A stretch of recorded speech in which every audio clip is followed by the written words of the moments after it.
Dostlar selam. Ben şu an size aynı aydınla uğradasım geliyor. Ben adım Rustam. Ansat variantının ansat suyunu bakacak. Hem öğrencileri birlik çalışanları da ansat oluşu. Onunla başlayalım. Akord 3-4 akord. Mi, yem, mi, mino, sol, am, son, fe. Bare. Birinci setirden başlayalım. Mi'den başlayarız. Eğer olsam bay oğlu da sol öyle. Oğlu alırdım ben aynani. Ayem eyles aynandı. Ya da olsam gör oğlu sol. Fa eyles. Alırdım ben aynani. Aynandı deyim.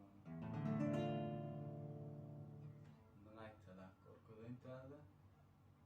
Eğer olsam bay oğlu sol öyle oğlu alırdım ben aynani.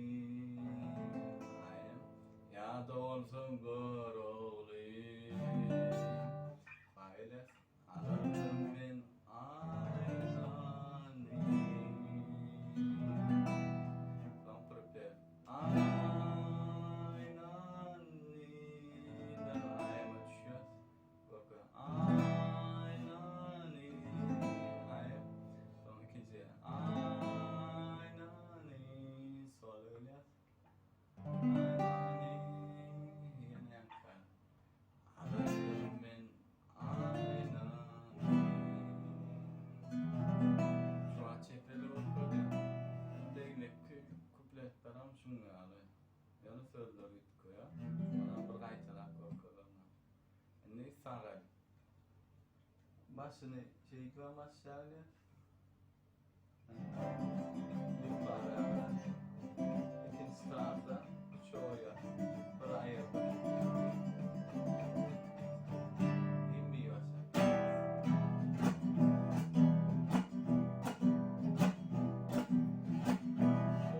Boy. Gerek aşağı. Aşağı. Bu şey dedi. Aşağı. Son başlamalar yukarı. Yine.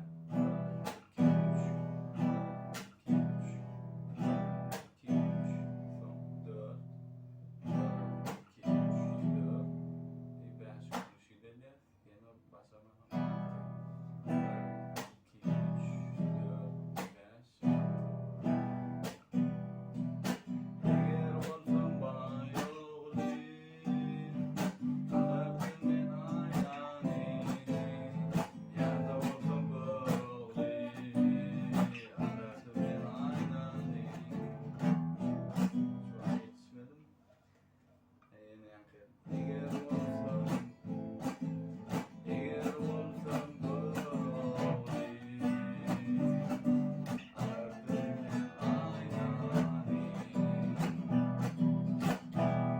İkinci kuplerini orkacı, üçüncüyünü öğrenme şey deyip alıp gidersiniz. Şimdi midem aşağıya. Kalkın toylardım toyunu.